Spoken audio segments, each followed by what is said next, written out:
Hi, OCD family community. We're already halfway through January, and it's interesting how sometimes the days can feel endless, but then the weeks just fly right on by. But I'm excited that it's Friday because in addition to starting the weekend, it's also a day when I can count on my time with you, family. And today is no exception as we welcome Dr. Michael Alcée to our family table. Because as Mike is going to share, our OCD warriors have a beautiful humanity to them. So get comfy, fam, because we're going to chat all about the upside of OCD, and I can't wait for you to hear more. I'm Nicole Morris, licensed marriage and family therapist and mental health correspondent, and let me be the first to say, welcome to the family, the OCD family, that is. I am here to create a community of support for family members, spouses, partners, parents, adult children, as there may be adult words, and chosen family of OCD sufferers and their community. I've had over 22 years of experience in the mental health field, but please note that this information does not qualify or substitute as a diagnostic evaluation, therapy, or treatment, and it is presented on an as-is basis. Please follow up with a qualified mental health provider in your area regarding concerns for yourself or loved ones.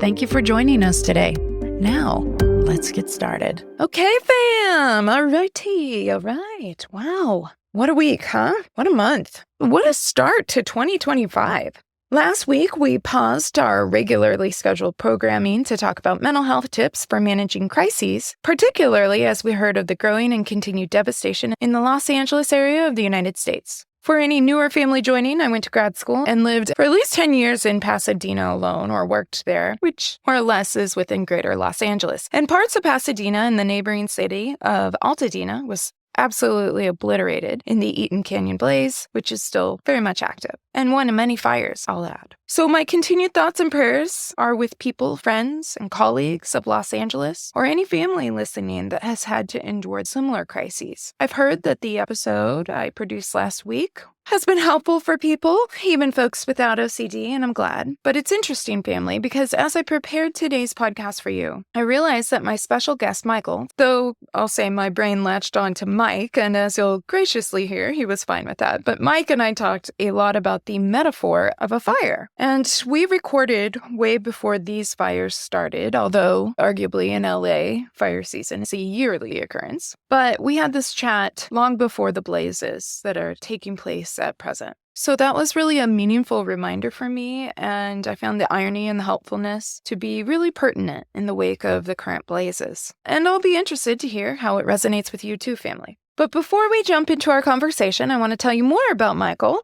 as well as his latest book and the primary focus of today's conversation, The Upside of OCD. And per usual, but also just as a housekeeping note for anyone newer to our family gatherings, I'm going to have all the deets where you can find out more about Michael, his books, and more over on this episode's blog at ocdfamilypodcast.com. Because I know how we listen to podcasts, family. I'm a big pod listener myself. But also, just a bonus note that if you happen to be watching or listening over on YouTube, I always have that episode's blog located in the description below, so you can just check that out. And hey, if you'd be up for it, would love it if you would be willing to like and subscribe, or even say hi in a comment, or wherever you're enjoying your podcast, if you would subscribe or be willing to download the show. It really does help with all the algorithm things. Helps you know when there's new episodes available, and ultimately then it makes it more visible for people trying to find this community as support. So thanks in advance for your consideration there. Okay, so Michael and I crossed paths through treatment provider groups, and after, Stuart, Ralph, and I of the OCD Stories had a chat that vibed with Mike's refreshing take on the upside of OCD. So let me tell you a bit more about the good doc, and then we can dive right in. Michael Alcée is a clinical psychologist in Tarrytown, New York, and a mental health educator at the Manhattan School of Music. He is the author of Therapeutic Improvisation, How to Stop Winging It and Own It as a Therapist, as well as The Upside of OCD, Flip the Script to Reclaim Your Life. So without further ado, family, let's meet Mike.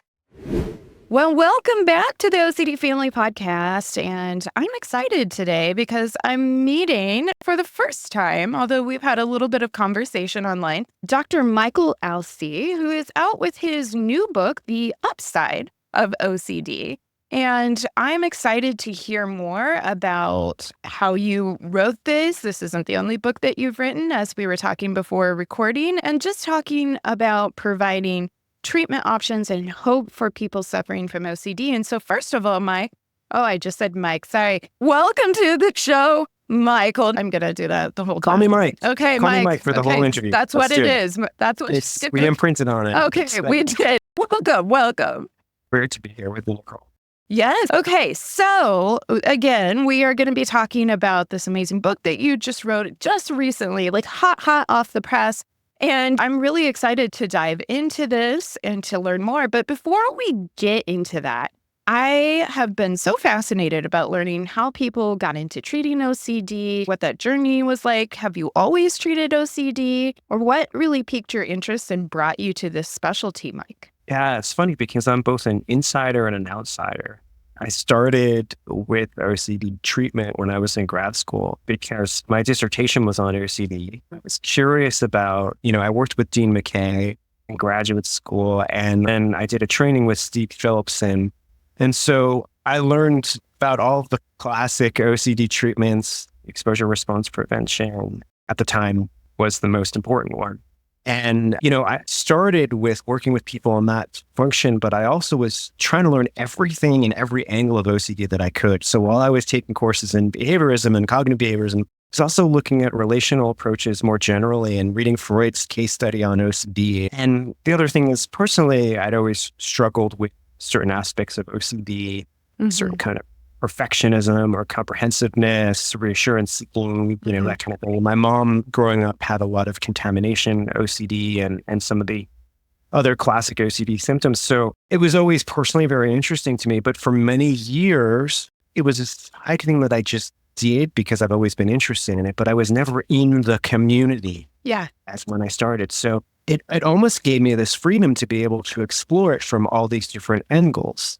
And so I've come back, so to speak, to the community now, writing about it to say, hey, look, there's a lot of what I've discovered and rediscovered in this that I think you'll find interesting.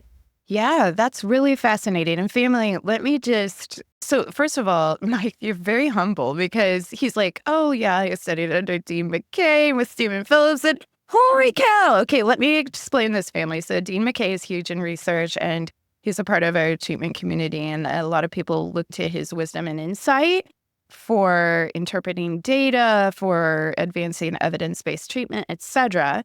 And then Stephen Phillipson, if you've ever heard of the term pure O, then you have heard of Stephen Phillipson, even if you didn't realize he was the person that really helped expand a profile for what we consider to be pure O. So that's really, really interesting. I was like, well, you're more of an anchor here than I am for sure. Not that it's a competition, but I that's impressive. Well, it was hardcore, right? But what I loved about it is it gave me a sort of sense of what is the most in-depth, evidence-based way of looking at it. But I've always been a very creative, out-of-the-box, synthesizing thinker. Yeah. And a little bit of a poetic sensibility. So, it's funny when Dean McKay had me write my dissertation, he's like, all right, I'll help you with the CBT stuff and the cognitive behavioral side of it.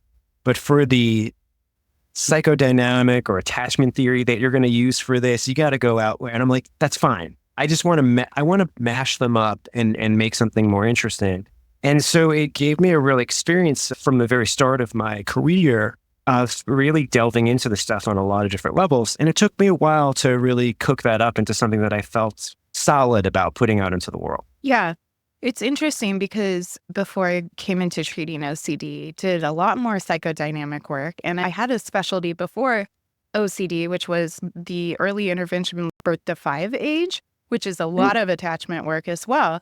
And it's almost a dirty word, psychodynamic treatment in the CBT world. And so it was kind of weird because I was like, I got in there and I was like, I don't dare tell people that I've done psychodynamic therapy. And I think I did great therapy. But I also think that OCD is so interesting and the CBT is certainly really important. And it sounds like what we're going to be talking about today then is blending some of the CBT with some of more of the relational background and going a little deeper, which almost reminds me a little bit from what I've learned thus far about rumination-focused ERP, which is exposure and response prevention. For anybody new joining, that's what ERP stands for.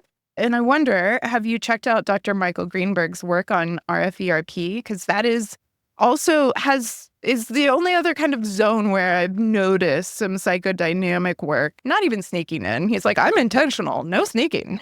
Yeah, no, I think, I've heard of Greenberg, and I honestly think what's beautiful about this is I think every great scientist is a great artist, and every great artist is a great scientist. So I think when you're looking at this stuff, like if you look at the word exposure response prevention, right, much of what the mainstay of OCD treatment for those who are listening is like staying through the challenge of whatever triggers you. Right. And trusting in the process that by approaching it in a compassionate and, considered way helps you not only come through the fear, but have a new experience, which is great. But we can do exposure to thinking differently, even like you said, and it could be an exposure exercise for a CBT therapist to acknowledge a psychodynamic intervention. It could be an exposure exercise for someone to look at different feelings that they've never opened up. Yeah. That come alongside what happens to be triggering them with their OCD. So yes, I'm a little bit of a rebel in wanting to kind of say, what are the boundaries matter with this? Because we know a lot about OCD, but we also don't really know as clearly all these different elements. So why not keep on exploring? Yeah. And so for me, the idea of, well, one man's exposure is another man's avoidance, right? And so to me, like, it doesn't, I think there's ways in which we can be really excited about saying, you're doing an exposure on the behavior. I'm doing an exposure on the emotion as well as the behavior. Yeah. Yeah. Right. That is really interesting. Wow. Are you intrigued, family? I'm intrigued and I'm curious to learn more. And so let's talk about this. So you have your new book, The Upside of OCD. And again, new book, because yes, this isn't his only book. And one of the things I'm just thinking about, especially within our collegial field here, there are a lot of books, good books about OCD. And so I can see that you have a different approach to it, but what did you really want to communicate? What was kind of your goal going into this book and presenting another vantage point? Yeah, two things really. So speaking to those of you who have watched people struggle and suffer from OCD, I wanted to write more to the heart of the person who has OCD. What's going on inside for them emotionally? What kind of deep sensitivity do they have that people often miss? What kind of creativity do they show that people only see when it's tormenting them? So I really wanted to show more of the person as well as the disorder. But my kind of new angle is that I think the person who has these qualities develops OCD. And I think we tend to focus when the disorder is already flourished and forget about these really interesting, kind of beautiful characteristics of a person who will later develop OCD. And so to me, I wanted to reclaim this heart. Because I think people with OCD actually have an enormous heart. Like if the Grinch has like a heart that's like way too small, a person with OCD has a heart that's way too big. And it's often so big for others and not big enough for the self. Right. And so even if you think about cognitive behavioral therapy, does a wonderful job of focusing on how these thought spirals happen and how we can kind of interrupt them and disrupt them and move beyond them. But it doesn't talk enough about the heart and the emotions. It often talks about emotions as resulting from getting in check with that. But I just wanted to come from the heart first. Yeah. It is interesting because a lot of times, and for people that are not as familiar with the exposure model, and you keep hearing exposure, I'm sure you can extrapolate, you're exposing yourself to something and that sounds distressing. OCD is distressing, right? And so a lot of times those feelings drive different compulsive or avoidant behaviors. And so in more of a traditional ERP model, part of the learning is no matter what the basis for that distress is, you don't have to respond to that, right? And so it almost is, it's very counter to starting with the heart first, because the point is that we can live our life anyway, whether we're distressed or not, and that, we can get these false alarms going off about the distress if we learn through the therapy that we can face these different challenges, live our best lives. Often that distress dissipates, but they're very much like move towards the distress. And there may be some moving towards the distress when you're starting with the heart, but the heart is kind of a secondary effect in terms of how that piece can resolve. And so you're wanting to start at the core of the person's emotions and feelings, it sounds like. So would you say that's part of the upside of OCD, or what do you mean when you talk about the upside of OCD? Yeah, that's a really good point. And I quote, the great saying from Blaise Pascal, which is like, the heart has reasons of which reasons there is nothing. So there's a tremendous amount of wisdom in our feelings. There's a tremendous amount of depth and nuance and creativity. And yes, that is exactly what the upside is, because people with OCD, and research has shown this, people with OCD are extremely empathetic, extremely generous with that heart of theirs, so much so that it often then leads them to worry and ruminate, and particularly around the loss of somebody, the harm of somebody, the harm of themselves. Like, think about all the different themes that OCD hits. It's the, am I in the right relationship, or is that going to be destroyed? It's all about connecting and potentially losing. And so I actually wanted to look at OCD in a similar way that, let's say, Susan Cain looks at introverts, or Elaine Aron looks at highly sensitive people. I think that people with OCD have a specialized sensitivity, a specialized emotional sensitivity, an emotional sixth sense. They pick up on them. They pick up it very quickly. Yeah. And then it's hard to figure out what to do with that. See, the beautiful thing about therapy, I think, is that it gives us, we're empathy detectives as therapists. Mm-hmm. We try to understand what is a person feeling and thinking, and how can we help them put it into form so that they can see it and then express it and contain it. And people with OCD, I think, picking up so much emotion in the environment, and then it can feel out of control. They don't know what to do with it. Yeah. And I think that's such a more generous way of looking at people with OCD, because if you start from that premise, you're like, oh, it doesn't start out as a problem. It starts out as a gift, right? In other words, to be able to be so tuned in, to be able to be so aware, isn't necessarily a bad thing. Right. It's a bad thing if I don't know what to do with it, and I don't have anybody who can explain it. Yeah. And the other thing that people with OCD have is that heart is connected to then a very imaginative mind. Oh, yeah. Oh, yeah. A very creative, what-if case scenario, worst case scenario kind of mind. But that is also the capacity to try and notice. Again, I call people with OCD nuance noticers. Mm-hmm. Notice everything. I remember my son has this sensitivity. He's 6 years old. And I remember we went to his preschool parent-teacher conference. Yeah. We know those, don't we, fam? Yep. Your son is so cute. He's so sweet. He's smart, but nothing gets by him.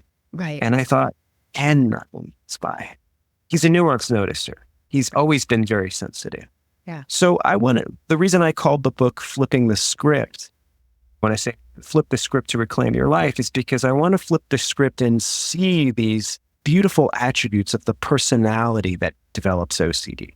Yeah. That people with OCD are kind, they're warm. And I liken it to having almost these sparks of feeling and sparks of imagination.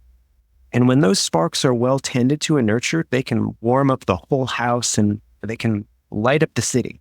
Yeah. Right?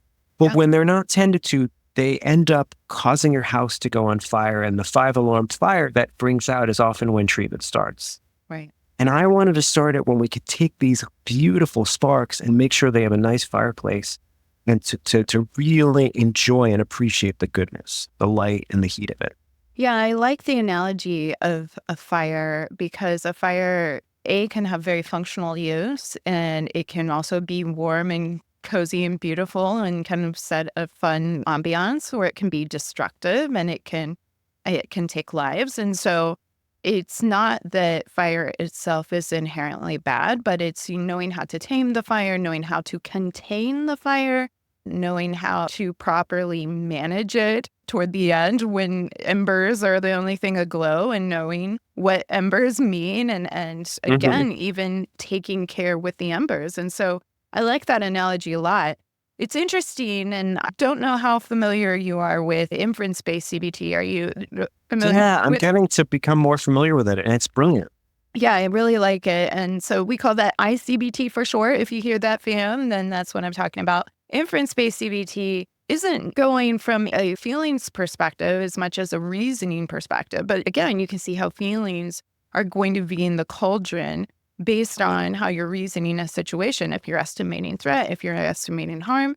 And part of the beauty in that treatment model, too, is also relearning, because in non-obsessional areas, actually, we have learned and do execute this well, but relearning how to trust ourselves where there's these hot, fiery embers or a blazing fire, right? And so it sounds like your approach is a little bit of a different take, starting with the fire and the heat of that and the magnitude of that and going from there. Would that be a fair analysis? Yeah. If I'm off, reposition. That's totally No, fine. that's a beautiful, and I loved your pulling the metaphor together with the cauldron, which, this stuff feels wild, right? It feels scary. As you were talking, I was thinking, the great myth of Prometheus, stealing the fire from the gods. I think for people with OCD are young children who are aware and steal the fire early, but they don't know what to do with it.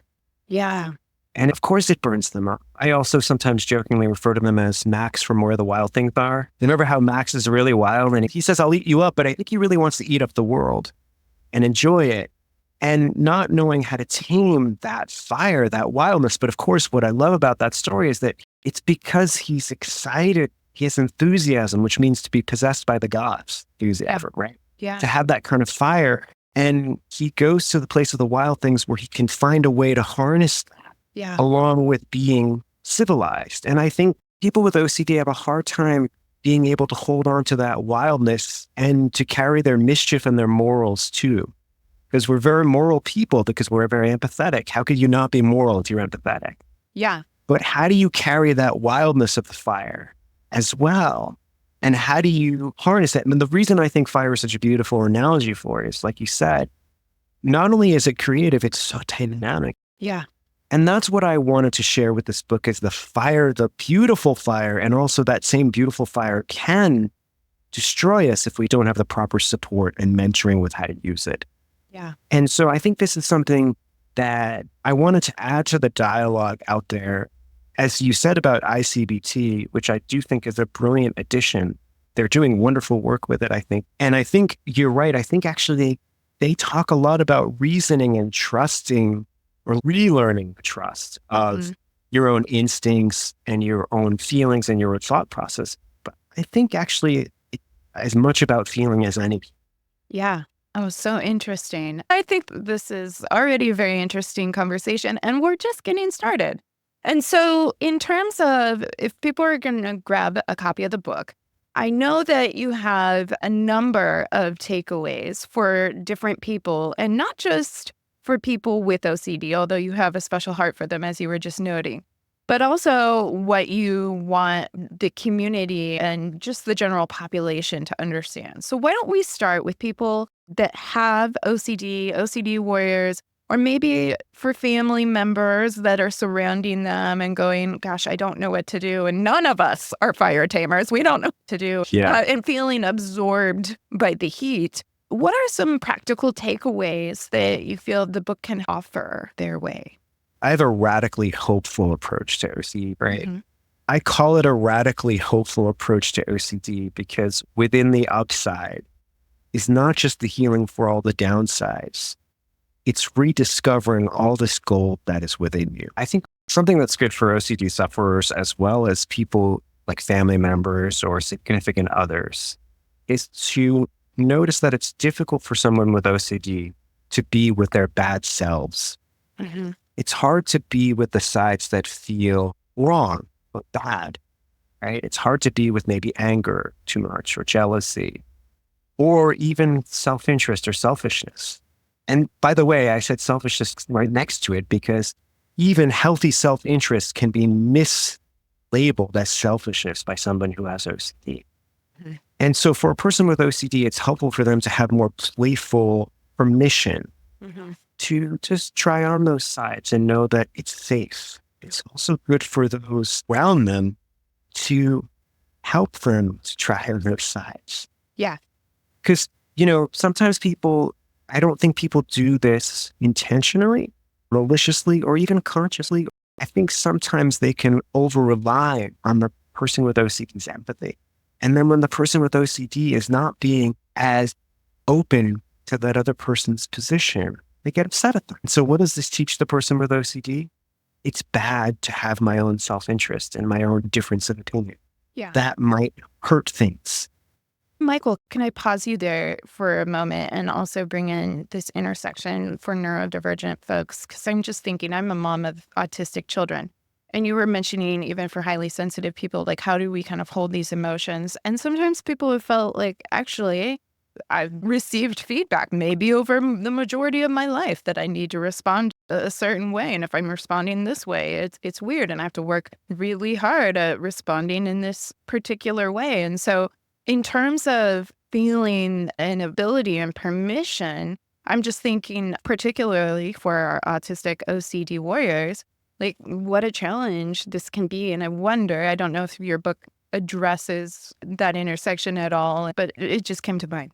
Yeah, it's interesting. I mean, I reference Greta Thunberg in the book at one point because she has that combination. She talks about that combination of OCD and autism. And I had no idea that, OCD was part of her diagnostic picture. And I think there's a lot of overlap in this stuff about sensitivities, right? Because you're talking about emotional sensitivity, you're talking about sensitivity of other kinds of sensory stuff. There's an overlap with the high sensitivity. So again, I think what's most important is mapping with empathy the personal world of that specific OCD sufferer. And if that includes a side order of whatever, that's important for deepening the empathy because a person with OCD needs more empathy for the self. So I'm wondering if part of this is allowing and taking in and giving room to the blooming of all the different feelings and experiences.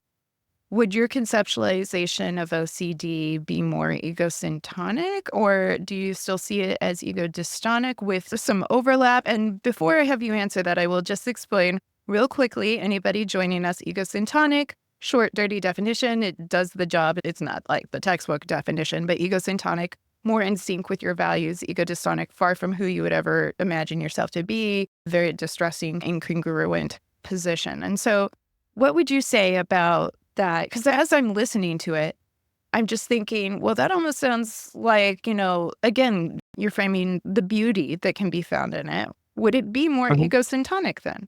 It's a great question. So I think of OCD as both an enemy and a friend, as a frenemy.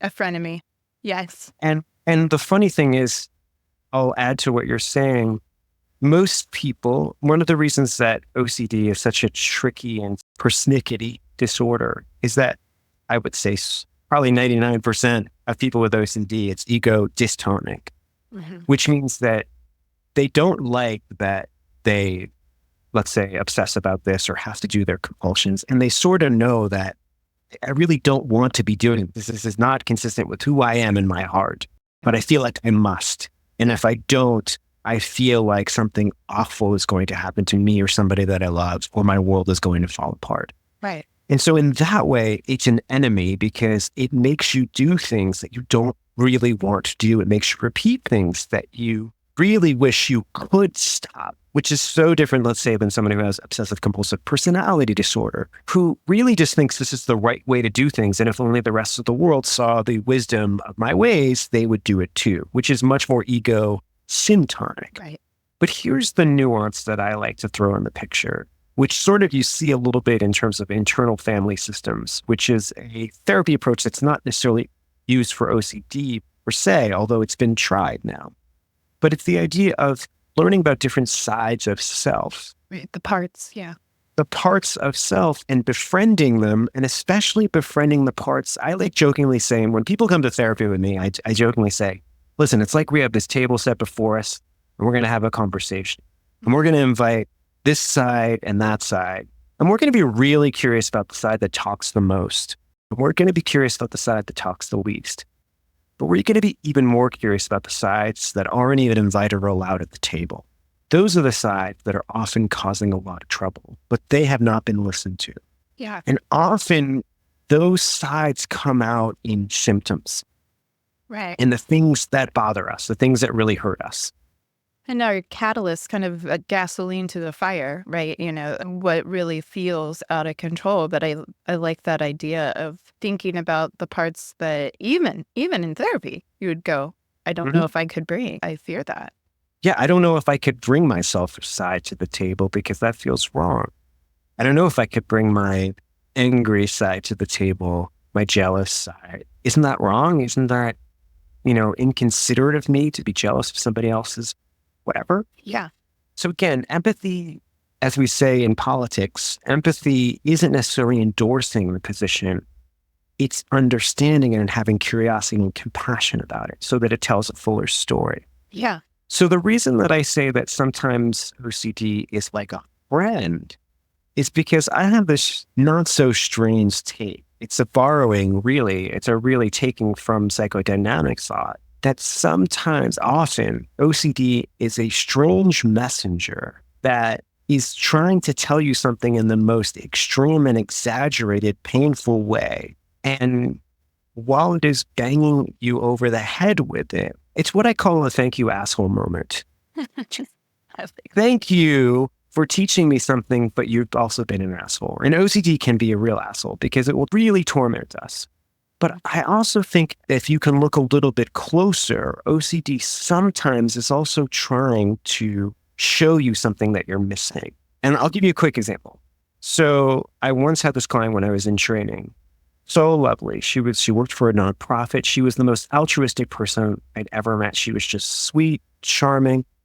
And one day she told me, Mike, I just can't get this obsession out of my head. I'm worried that I have brain damage. And she just kept on, and she was like starting to stress about it, asking questions. I'm checking this, and I've been, re-looking online. And she told me the story, and I said to her, let's just talk about what was going on for you when you started to notice this obsession started to hit. Mm-hmm. And as she told me, I go into depth in the story in the book. She told me that a colleague of hers that she's had known very well, they were joking around and playfully hit her. She didn't like it. And it felt like across the line. But she was too nice to say anything. She could never say anything. That would be aggressive in her book. Mm. And I noticed that her obsession started to come up right after this. But I thought, it's not interesting. Your obsession is trying to provide a boundary for you where you felt like you couldn't have a voice. And what is it signaling? Something very precious to me is being taken away. What's the most important thing in the world? The brain is pretty important, right? Now, as soon as we talked about it from the context of befriending that part of the message, we realized the message was an exaggeration for her to turn up the volume so she'd be listening. Yeah. And as soon as we started to talk about that, it opened up and the obsession started to melt because we were looking at the context. Now, I know that, by the way, for people who are listening out there, people who practice exposure response prevention often talk about the big taboo of talking about content. Yeah. Get very concerned about talking about content of your obsessions because they get worried. And now you're going to go down the rabbit hole and explore all sorts of things. And ruminate. And ruminate. And so for those of them who are listening and those of you who are confused, my simple takeaway is context matters. I'm looking at the context of when and how this obsession developed to understand its potential relationship and its possibility of trying to be a messenger to you. And if we can decode the message, my little mantra in the book is that OCD will distract the hell out of you while trying to focus you. That's a paradox. And as you know from now talking to me now, that I'm all about paradox and I'm all about both. And so OCD can be an enemy, a jerk, a bully, an asshole. And it can also be trying to say, hey, buddy, you're not looking at something, as a friend would. Yeah, it makes me think, and you said you have a 6-year-old. I have a 7, 8, and newly minted 11-year-old. And it makes me think of back in my birth to 5 days in that specialty. We would talk about how things that would stereotypically be classified as a meltdown or someone having a fit was actually communication, right? We Yes. needed to Yes. be curious and wonder aloud together about what is being communicated here. And so it made me think of that a little bit when you were saying, it's screaming at you and it may be bullying and you may not like at all this experience. But what is the function of that? There's still a meaning. And function's probably the word that I typically plug in there versus context. But Yes. what is the meaning of this?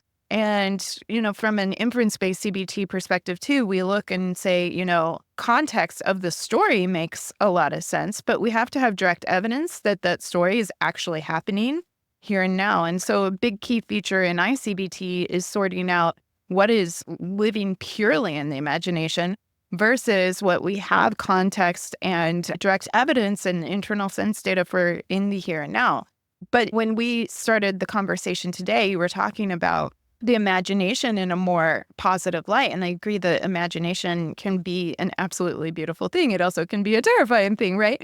As all us OCD people with lived experience know, and you as family members know, like it can be so cruel. But if I'm hearing you correctly, it sounds like you're embracing that imagination in a different way. And this is part of the work with the fire, if you will, to rein in. And you wouldn't say imagination equals bad.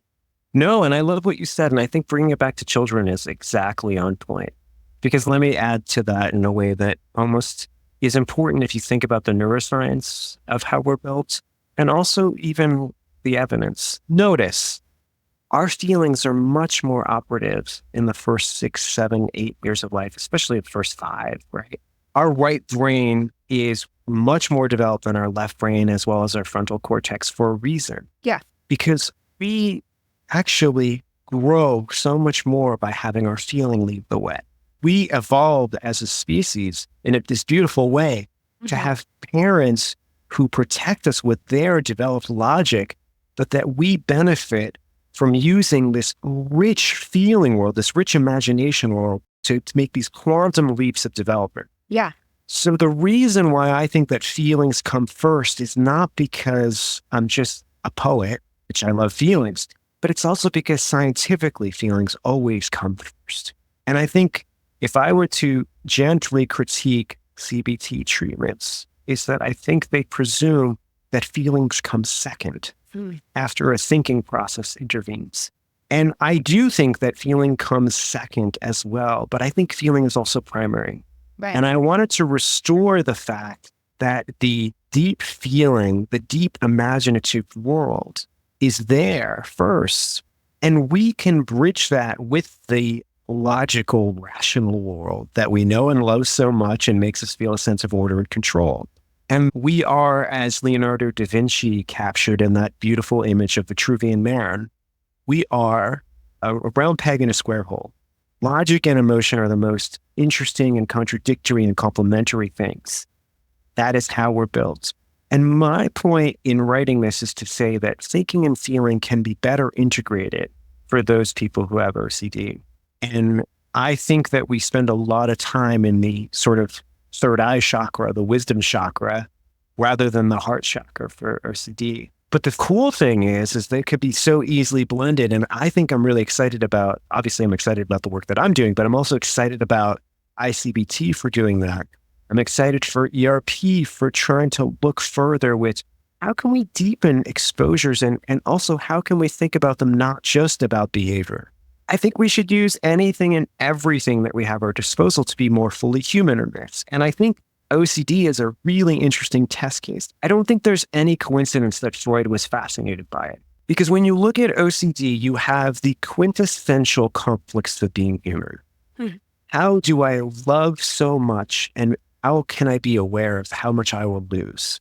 How can I care for others and have my self-interest? How can I have my own power and yet be moral and thoughtful?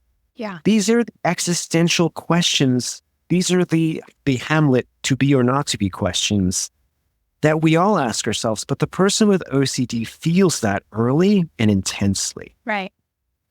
And so coming back to the feeling, you know how we talk about evidence-based in treating OCD, I want us to look a little bit more at the evidence base for how much feelings matter. Yeah. And how much context or function matters.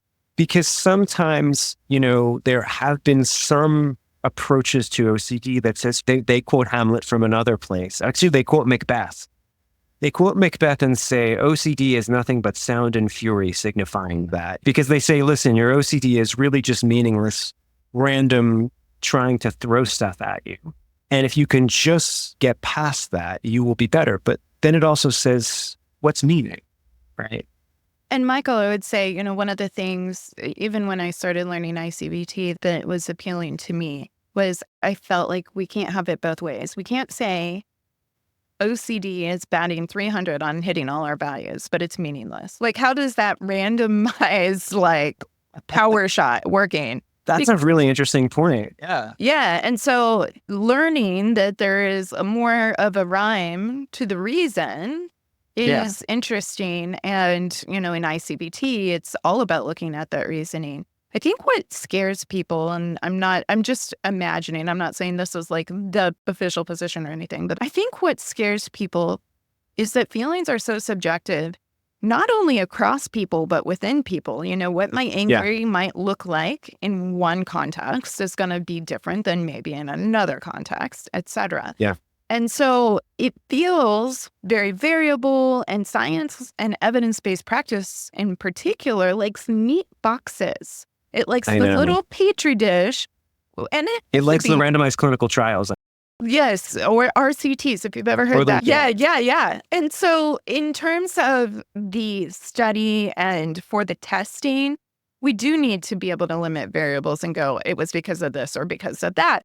But at the same time, we don't all fit in little petri dishes. Nobody just fits in a little petri dish. And so it becomes very challenging when you take something looking at the science of feelings that are so varied across people and within people. And I think that variability scares people. And I could be wrong about that, but in just thinking. I think you're totally right. No, I think that's totally right. I think it's a really important point. And I think, it's so funny. My first book was written for therapists, and it was looking at how therapists are like artists, and those who do therapy really well are like artists.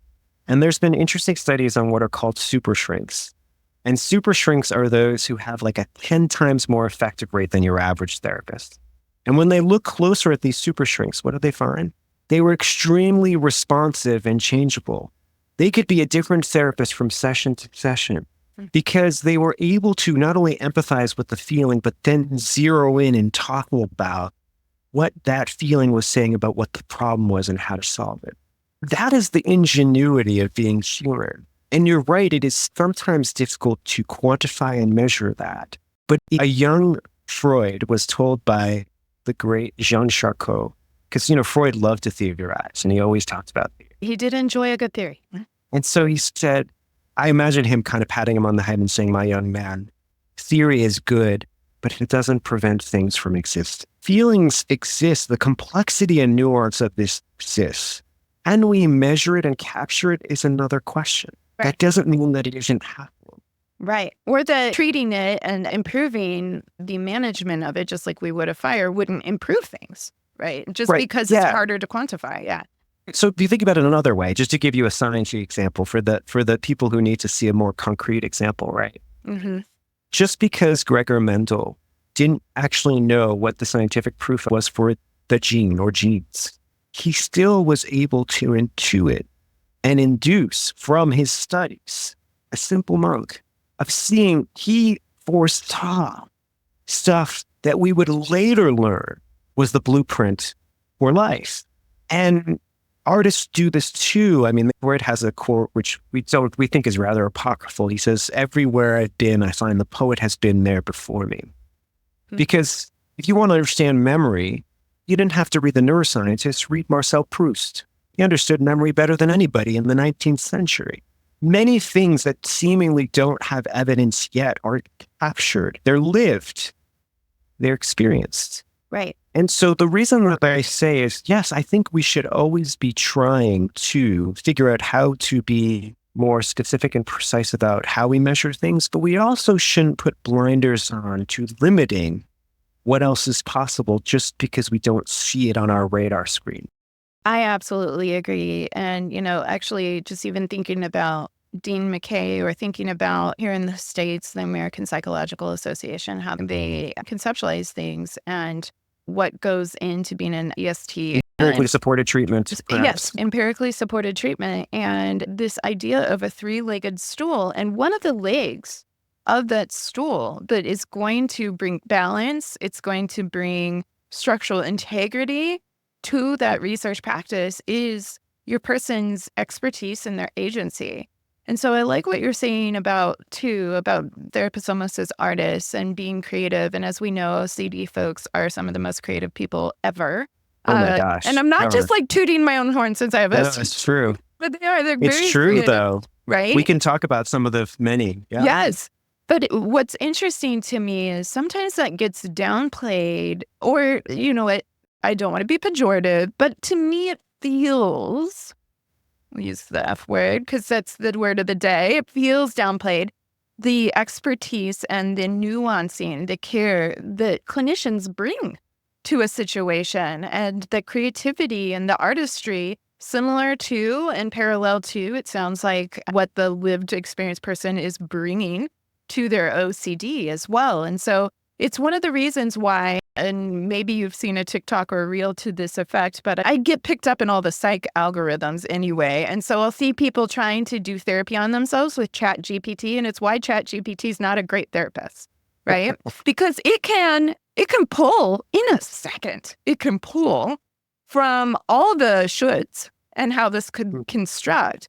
But what it misses is that human element that understands the nuancing. Another analogy I use sometimes with the family here, but for newer family joining us, and then I'm going to let my Midwest show here, but it's kind of like making a jelly.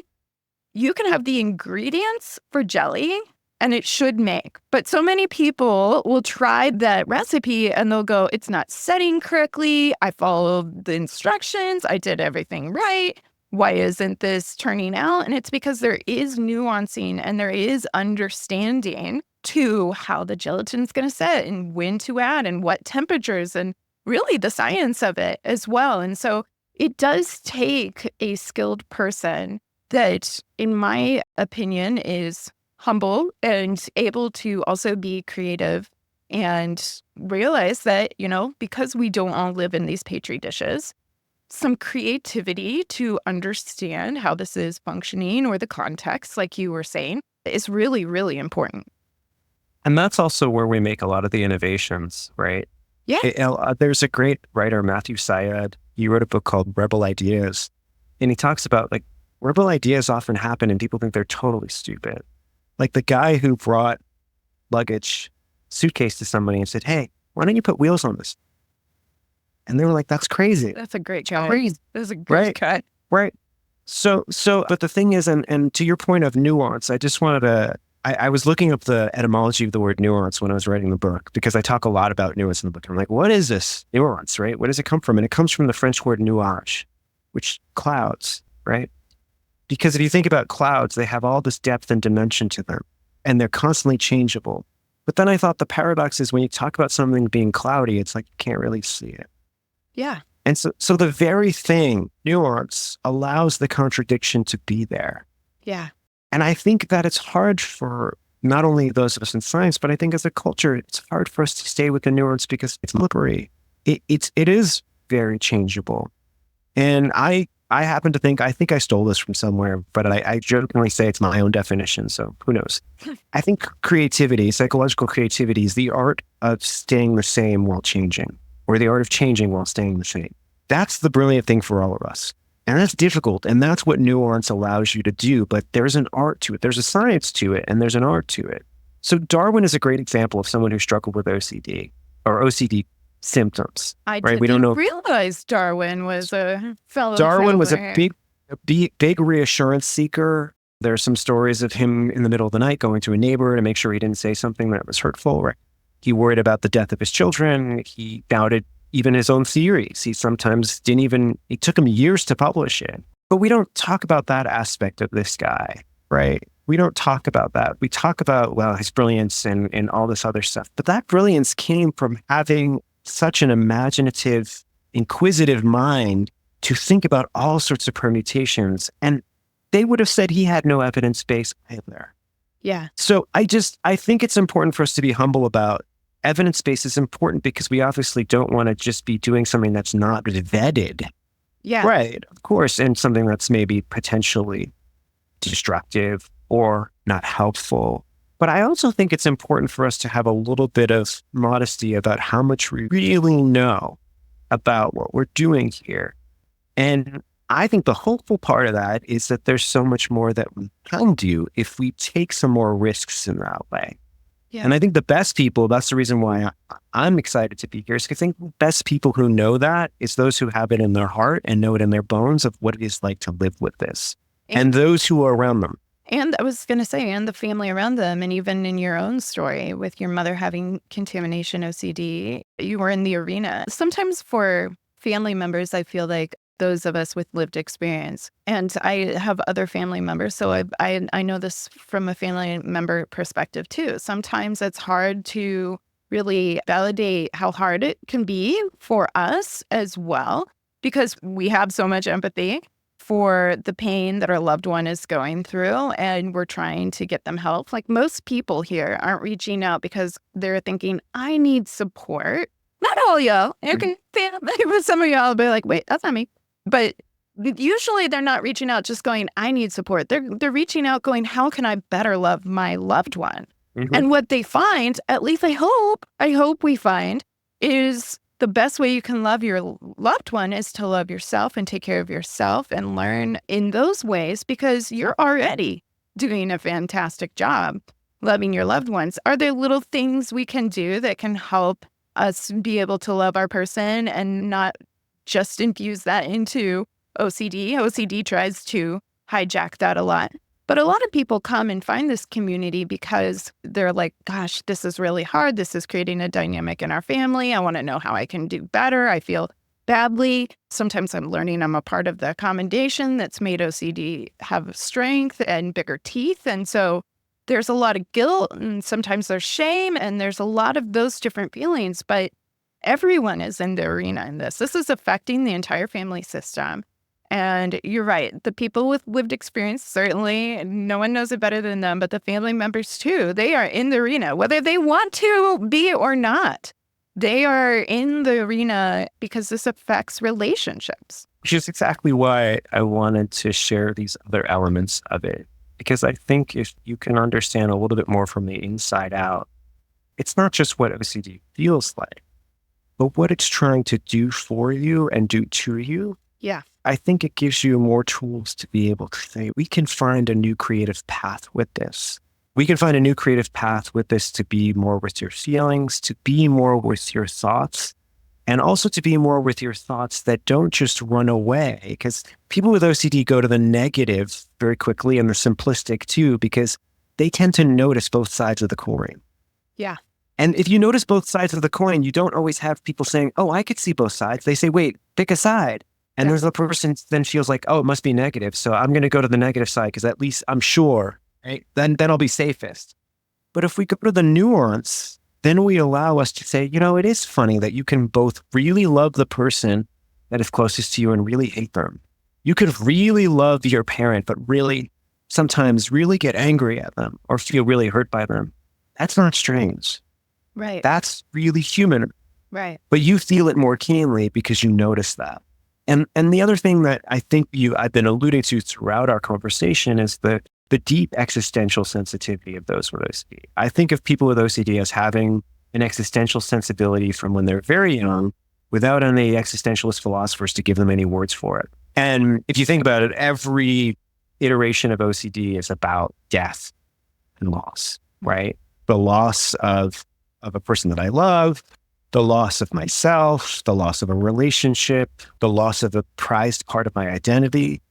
All of it centers around death and chaos and the fear that you can't live with that and live in life. Yeah. I'm curious because you said the magic word in terms of when you were talking about the coin flip. And if I have to pick a side, I'm going to go here because I'd be more sure. And so That brings up to the topic of certainty. A lot of times, it's the conversation, particularly when we're looking at it from a behavioral model, is this, whether it's tolerance or difficulty accepting uncertainty, right? Right. ICBT is less on that. And in fact, we can have Yes. functional certainties in a lot of things. Yes, that's Right. very interesting. But Yeah. I'm curious, what do you see as certainty's role if feelings is the basis that we're approaching OCD from?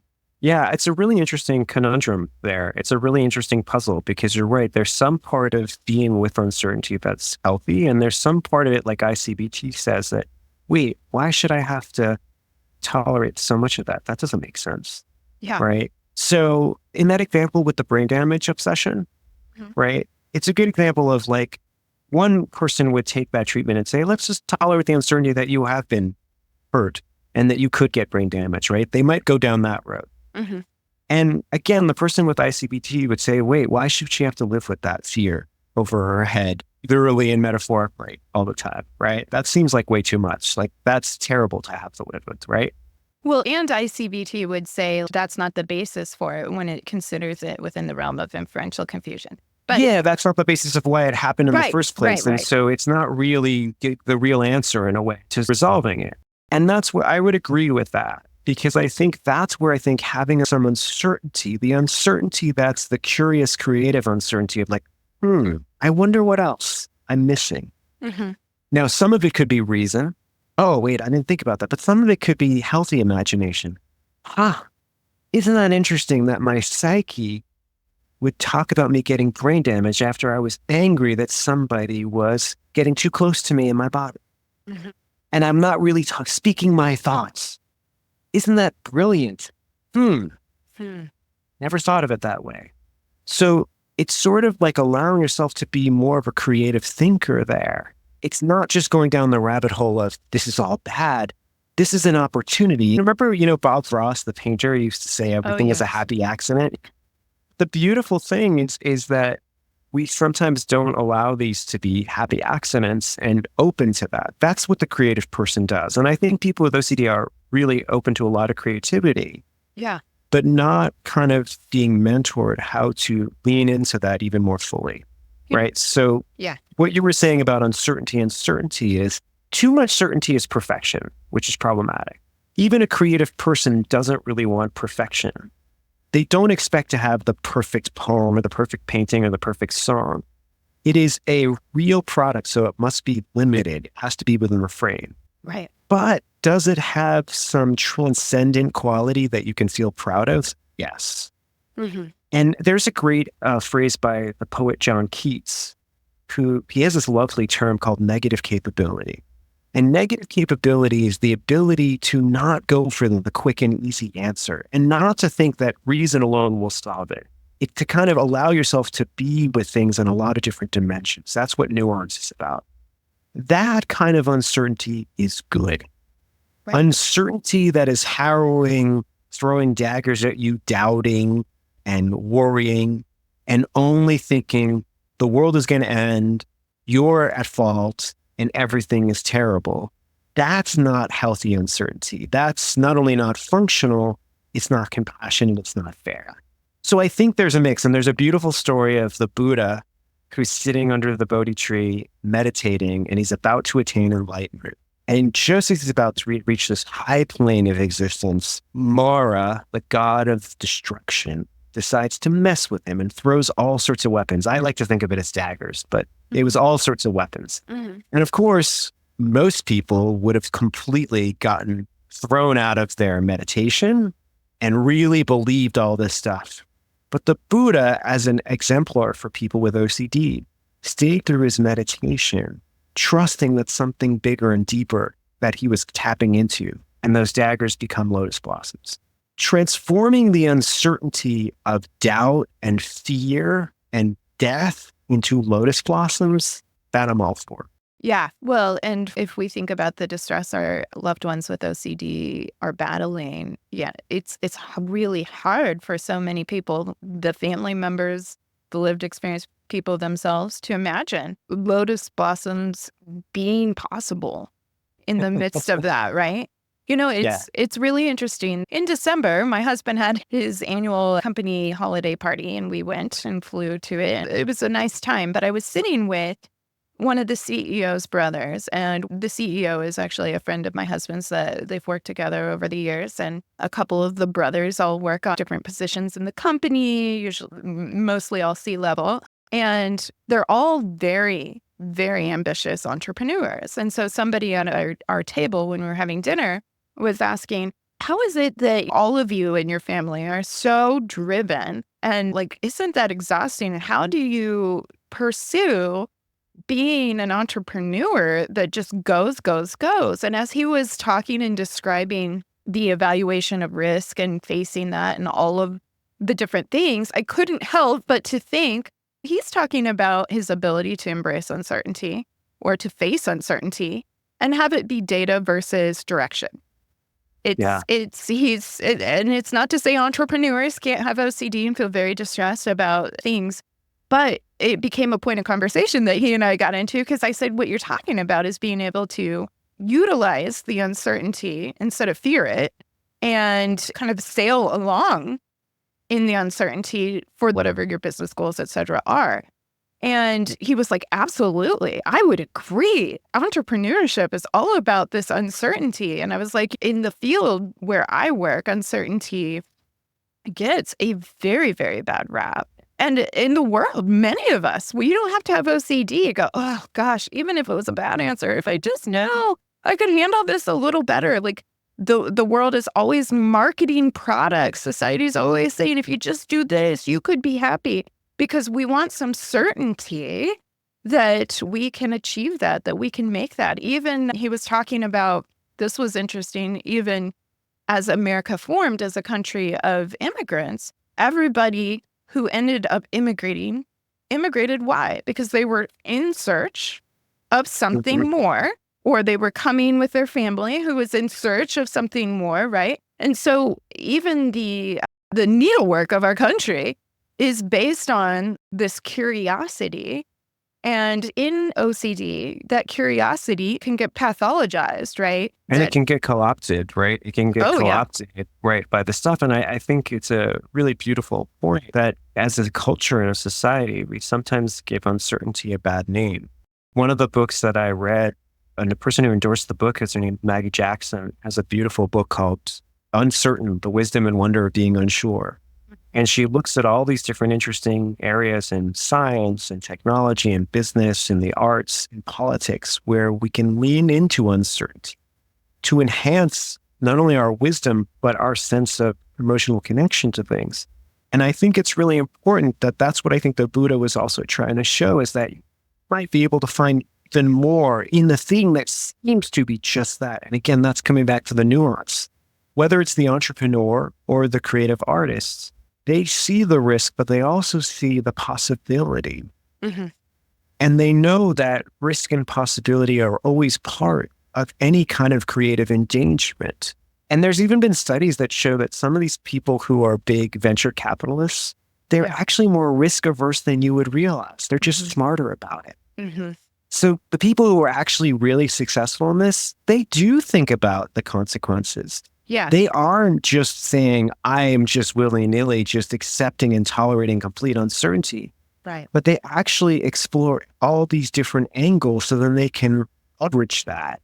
And it's like taming that fire. It's taking that fire. Original analogy that we were using with OCD, if you know how, then it doesn't have to be the scary thing. It doesn't mean you won't ever get burned. You can still get burned, but yeah. It's about working with that and appreciating it. And, it's funny, I referenced a bunch of different celebrities struck with OCD, and some of them that I think of, like the musician and producer Jack Antonoff is a great example of someone who, like, the nuance at which he will produce and listen to these nuances in the music clearly comes from this sensibility of sensitivity. The same when you read a novel by John Green, who's discussed his own OCD background. He is from Indiana. I just thought it was shown up. Oh, there you go. Indianapolis is featured in Turtles All the Way Down. Yeah, that's right. And I hope one day he reads the book, because there's so many beautiful elements of the depth and creativity of the person who later develops OCD. So my role here was not to glamorize OCD. OCD, like I say in the beginning of the book, is a circle of hell that's reserved for people who are the least deserving of being there. Right. There's nothing glamorous about when OCD hits and how it does it. It's Kafkaesque. It's torture. But the fire, the healthy fire that comes before OCD, these healthy sparks that you can tap into that can actually help you heal your OCD and actually help you become bigger than your OCD and more yourself. That's what I do celebrate. Yeah. One of the things I will tell clients, and I've said it on the podcast probably more times than I can remember, though I don't wish OCD upon anyone. One of the beautiful things is as you learn more and as you work through treatment, the opportunity you have to be able to say, okay, like this is my brain braining. And I can accept that when most of the world can't. Most of the world is constantly trying to solve this issue. And when you take away problems to solve and you just realize like, okay, this was, whether it's the boundary, as you were sharing with the brain example, the boundary trying to scream at you and you trying to reconcile. Listen to me. Right. The reasoning errors in ICBT, whether it's the learning that actually doing that response prevention can create new learning in the brain from an ERP perspective, whatever path you take. And one of the things Stuart Ralph and I talked about too is like forging these new paths. There are pathways that we know how to climb a mountain, but that doesn't mean we can't create new paths just because we already have some established paths. You said something even more brilliant that I want to share with people because you forgot it, which is that you said, once upon a time, we thought that going to the moon was impossible and that it seemed completely out of reach, but it wasn't because of the way we approached it. And I think the same goes for OCD treatment. And I've been reading about the moon landing recently because I was just inspired about it. And you think these are guys were like the biggest like science tech guys, right? It turns out for Neil Armstrong and Buzz Aldrin to land on the moon, they had to turn off the computer in those last few minutes because the computer was assuming they were going to land somewhere else. They had to improvise in the moment. They also had to ignore alarms going off. Talk about like OCD alarms going off. Yeah. Telling them that there was a real major problem. And Houston had to tell them, don't worry about it. It's fine. Keep on going. Right. And what they did then is they had only 30 seconds of fuel left when they actually landed. Wow. And so I want people to see that, embracing also trusting your full instincts and figuring out how to be creative with this stuff is what all of us need to do. Yeah. And that's how getting to the moon was possible. And that's, I think, how, if you want to think of whether you're thinking of conquering OCD as your metaphor, or whether you're thinking of understanding your OCD and finding a way to temper its challenging hard edges and befriending its messenger, whatever way you think about it, that is so important for being more of who you really are meant to be. And that to me is what the Upside is all about. Yeah, I really like that. An old cliche of don't throw the baby out with the bathwater. It's like, because the baby is so precious. And I think so precious. So many times we're like, get the whole freaking bathroom out of here. Yeah, get it out of here. And again, when you're approaching it from a hair on fire standpoint, you're trying to survive in that, but to realize that a person's individual strengths, that there are no bad feelings, right? There are just... And that your feelings are interacting with your thoughts. And so it makes sense that worries would come up when feelings are not being listened to. And it's also understandable that your thoughts are going to try and control things because thoughts can feel more perfect. Our bodies are limited. Our feelings are limited. They make us feel humble. Our thoughts make us feel stronger sometimes. And even if we drive ourselves crazy with them, it strangely feels like we're more in control. And that's where our imagination goes off to the races, like you said, with ICBT. But then remember that imagination has this other side where it's generative. So I like talking about turning your what if scenarios into why not? Why not? Why can't I look at the full picture? Why can't I look more closely at what I'm feeling and thinking with more self-compassion? right? Right. With more creativity. Right. Yeah, it's interesting. And I get where this argument comes from, but I think some of the fear around that is that you're going to get involved in a compulsive cycle, right? Or mental compulsions, or get absorbed into that. But it has to be okay to have a look at what the content is, especially if the content is hitting value-driven areas, and go, this stirs up things for me, and to Yeah. be able to approach. It's interesting because before we started recording Family, I was listening to the Wicked soundtrack, and Defying Gravity was one of the songs, which I've always loved that musical, but I just happened to have it on. But as you were describing part of that, I started to even think of some of those lyrics from Defying Gravity in terms of being able to say, like, yeah, we don't have to be limited by, and again, these kind of check boxes of how does this fit in neatly here, but we can explore feelings and all, how we can be limitless. And it's about the process of being able to know how to tame that fire. Not saying let the fire just take out 10,000 square feet. It's saying Yeah. there's good to this fire, there's destruction to this fire. It's all about how we learn to engage, interact, reduce, die down that fire, all of that. And so understanding that is really building some of that self-compassion and empathy for self, which is so hard, right, Family? Because I think so many people can say, I'm my own worst critic. Even if I don't have OCD, I'm going to give other people a pass and some grace on things that when I do it, even to that half of that level, I'm going to feel awful and shame and like I'm the worst person suddenly, even though we would give, our child, our spouse, our mother, sometimes, it depends, right? Family stuff gets complicated, I know, but we would give other people more grace than we give ourselves. So really, the upside is partly just a word that kind of popped up, and you could tell me if it feels a little different than how you conceptualize it, but it's really learning to give yourself some of that grace. I think it's exactly it. It reminds me of this wonderful poem by Derek Walcott, in which it's called Love After Love. And he says, the time will come when with elation, you will greet yourself arriving at your own door, in your own mirror, and each will smile at each other's welcome and say, sit here, eat. You will love again the stranger who was yourself, right? Give back your heart to itself, to the stranger who has loved you all your life, whom you ignored for another who knows you by heart. Take down the love letters from the bookshelf, the photographs, desperate notes. Peel your own image from the mirror. Sit, feast on your own life. That's what I think it's all about. That I think it's so important for those of us with OCD to support those with OCD, is to help them to appreciate that beauty.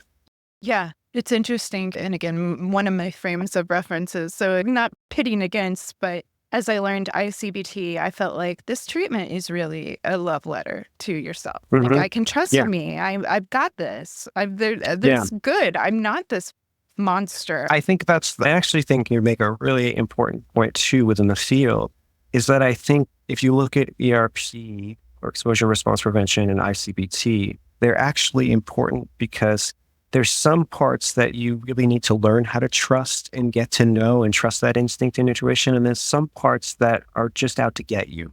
And that's the frenemy idea that I have. And it doesn't have to be a competition between which one wins out. They're both really operating. And I think the reason why ICBT is so important right now is because we haven't been given enough with a love letter to ourselves. That's exactly why I wrote the book about the upside, is because I think talking about the heart, talking about these other sides of it are so crucial. And we can trust that heart. We can trust that sensitivity for ourselves, that healthy, creative imagination for ourselves. We can trust the fire when it's contained and in the right place. And then we can trust ourselves that when it's trying to throw those daggers at it, that it's not truly real. And to live in that paradox, I think, is to transcend what OCD is trying to do. But again, if your greatest tormentor is also your messenger, you say, like, remember that poem by Rumi, The Guest House? Every morning is a new arrival, a joy and illness. And each guest comes like messing up all of your furniture. But by the end of the poem, he says, but greet each guest like a guide from beyond. So the thing that disrupts you is also the thing that is there to instruct you. Yeah. And I think for those of us with OCD, if we can live in that paradox more, we'll bring all this together. And you will live not only through your OCD, but beyond your OCD.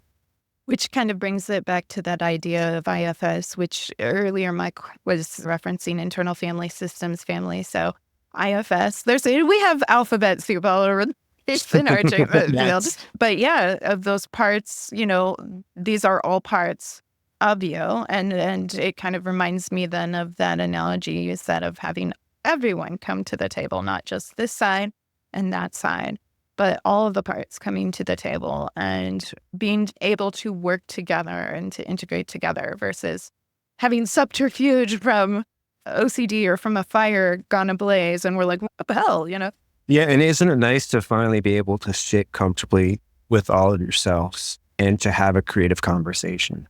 Yeah. And I would say comfort isn't the overall goal, but comfort feels really freeing, right? And I think the liberation, of really being able to hear and listen and then work collaboratively, do something creative and constructive out of that.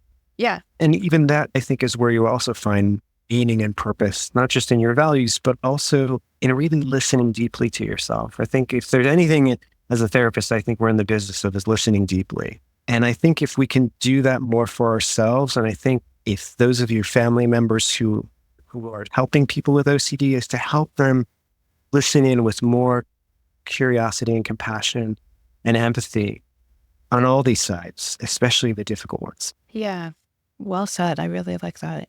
So in our natural progression of the conversation, that all sprang from 3 practical takeaways. But, one piece I would be remiss if we didn't include is the cultural significance, because I think it's really important. And so many evidence-based treatments feel like they're for thee, not for me, in terms of if you don't fit a certain profile, or a lot of the studies have been done in more kind of westernized regions or within certain race and ethnic groups, etc. And so I would love if we could address this piece for culture, the significance and the value that the upside can bring and the hope that it can bring in that conversation. Yeah, I think what the upside does for the culture is I think it allows us to appreciate the amazing diversity within us that we all of us human beings grapple with, all of us seek to try and make sense of, try to feel our way through, think our way through.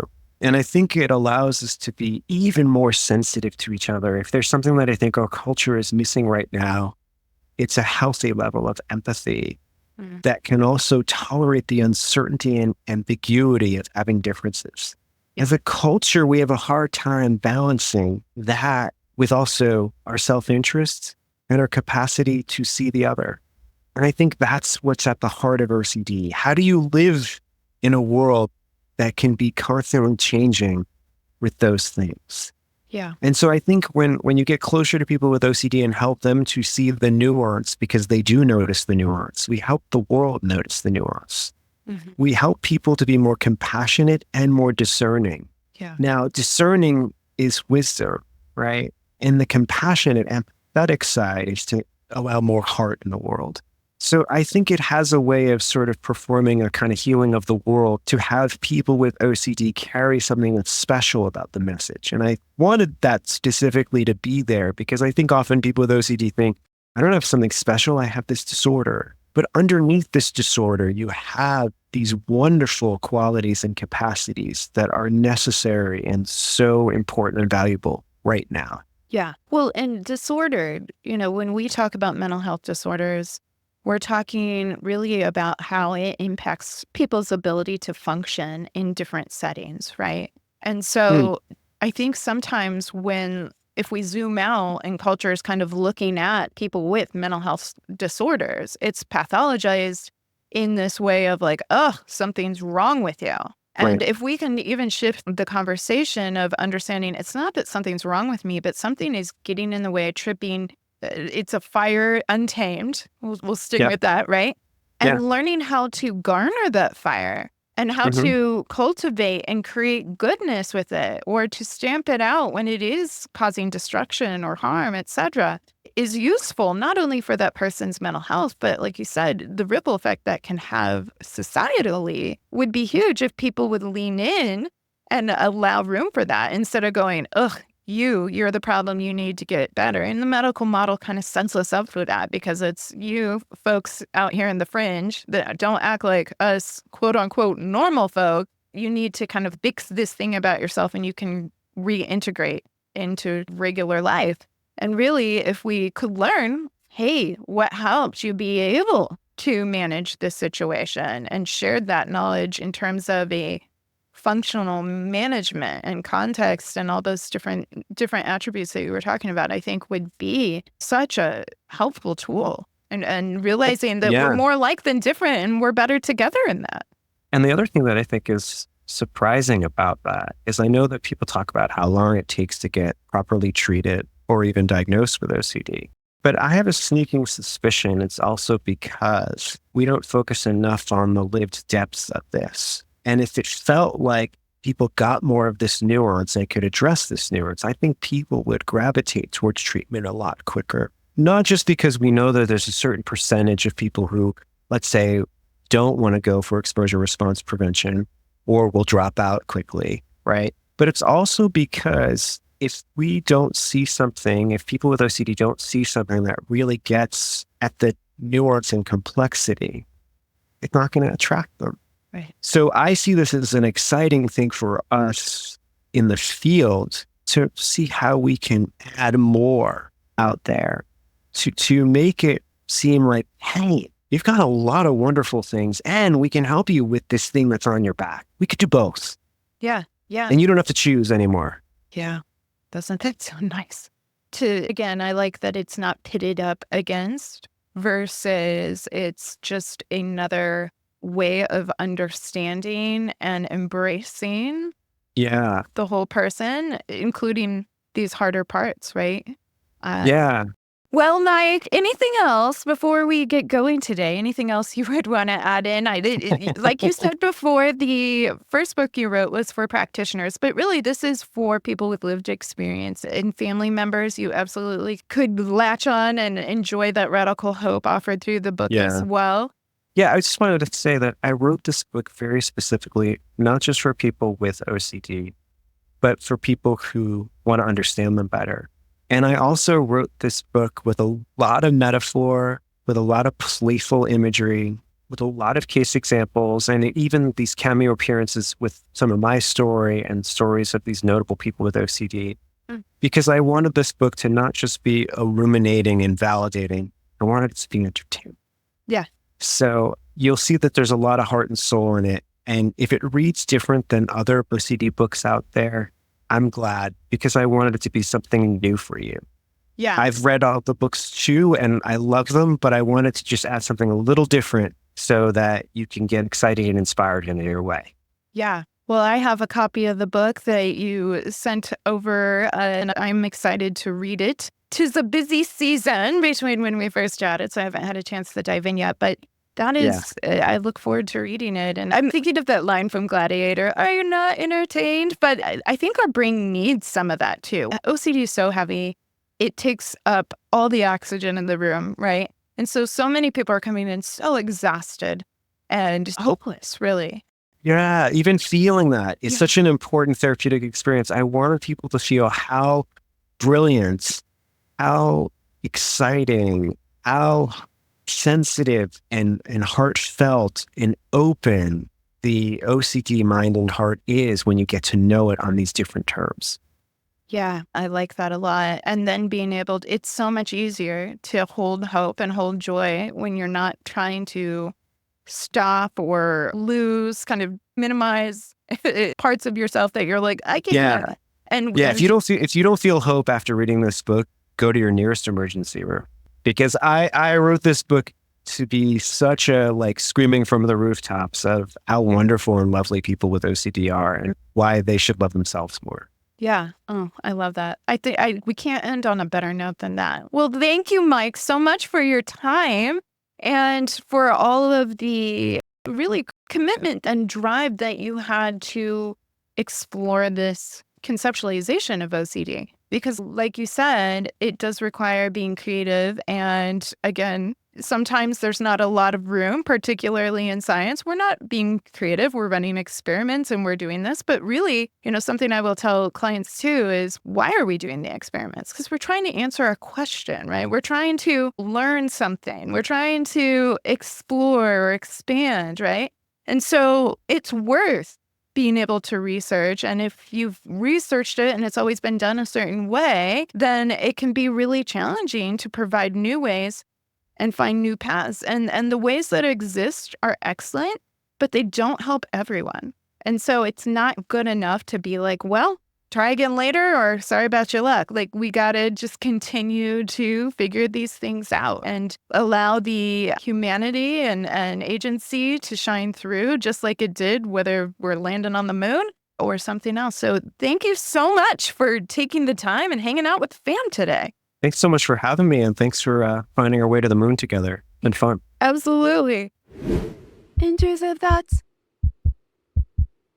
Okay, fam. What did you think? It's definitely a different approach to conceptualizing OCD if you've been around for a hot minute or are currently drinking through the fire hose, no pun intended with all this fire analogy, but just learning and inundating yourself with what OCD is, how it works, how it functions, and how we treat it. I think it's also a very welcomed take on OCD as well. And if you caught my 2025 guide at the beginning of this year, then you may have heard a snippet from Mike and his focus on the upside of OCD, because I included it as one of those approaches I want to be more curious about and that I am supporting. So again, my thanks to Mike for taking the time to chat with the fam. I appreciate all the great analogies, particularly as someone who thinks and processes life in analogies. But above all, I appreciate the creativity and the emotional flexibility that he brought to our conversations. So that brings us to the Intrusive Thoughts segment, which is the application segment of my show for any newer fam joining us. It's that time where we think about what we discussed today and we try to figure out a way to apply it. So let's get back to this idea of the fire. Honestly, I can't escape thinking about the wildfires literally on some level. But I also really love the duality we explored regarding how fire, which can create heat, warmth, power, and strength, can also get wildly out of control, dangerous, or destructive. And so I'm leaning in, fam, and here's the application. First, I want you to identify your sparks. And by sparks, I want you to think of this as your creativity or even your sensitivity that have led to something positive or insightful for yourself. And fam, though this is the OCD Family Podcast, this is an exercise we can all practice, and I think there's something in it for all of us. So what are some of the sparks you have in your life? Because honoring each part of us, it's so important. Jot it down and think about this. How did that spark get created? How did it feel in that moment? Whether it was about growing and connecting in a relationship or solving a problem, or maybe just a form of self-expression. What was that like? What positivity did that yield? What insightfulness did that bring? Then, number 2, I want you to think of at least one wildfire moment. This would be a time when your creativity or sensitivity felt more out of control or even raging. What brought this wildfire about? How did it grow? And without judgment, did it teach you anything? Did it illuminate something? Next, number 3, I want us all to try and zoom out and try to reframe the flames. How can we see our wildfire moments as fitting into our unique emotional and creative makeup? Because yes, while the fire may have gotten away from us, it served a function, as we discussed more in depth today. And to that end, because we can see the usefulness or helpfulness of the sparks, how might we help guide that fire in future instances? Or what are some measures we could do to help contain it so it can continue to serve us instead of feeling like it's growing out of control or going wild? And then last but not least, I want to challenge you, family, to think of at least one, but hey, maybe even a few small ways that you can practice letting your sparks shine in constructive ways this week. Because we can practice making and creating room for these strengths and containing the sparks. Here's what this exercise could look like for me. Number 1, I have a lot of empathy and care, as I mentioned, both last week and at the top of this episode for my beloved LA community. And that has led me to sharing some tips and resources, to texting and checking on friends, sending care packages, and even creating a crisis management episode last week on the pod. So the sparks, or even remaining embers from my sparks, were able to offer some good support, even in the midst of despair.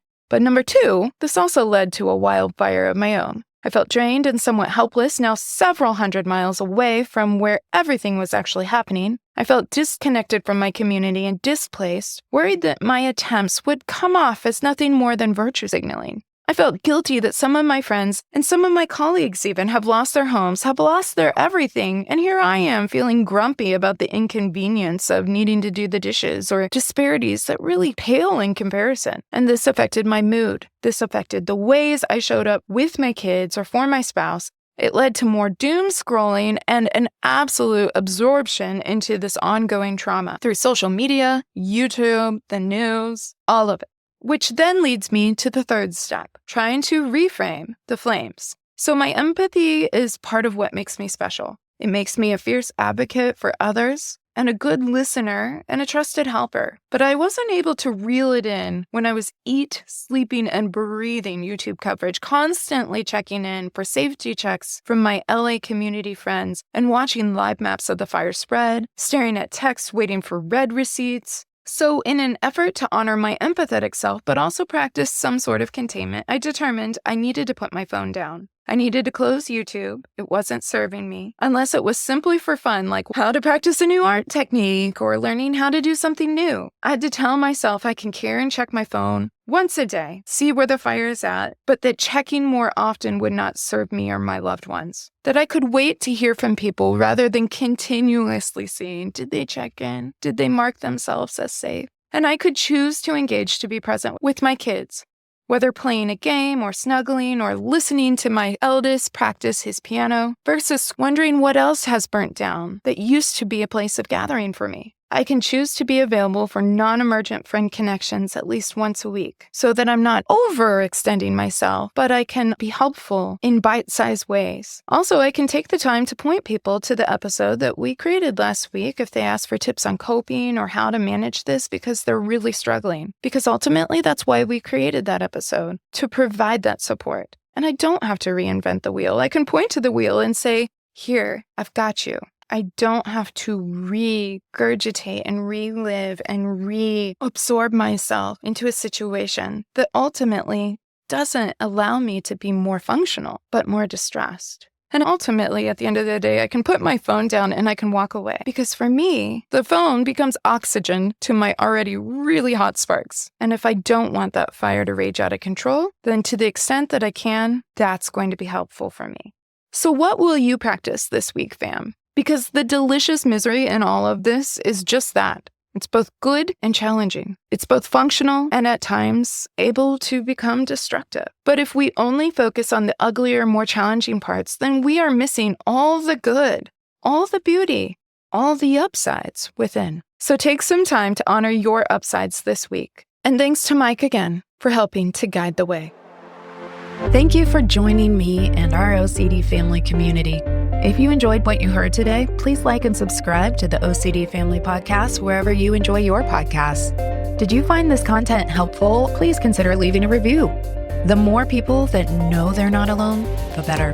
For more information regarding today's podcast, please visit OCDFamilyPodcast.com and remember to join the email list while you're there. It will provide you with the most up-to-date information, resources, and the down low on the family chatter. Oh yeah, nothing says family like Michael Alcée chatting about the upside of OCD. That's right, I went there. And you can too at OCDFamilyPodcast.com.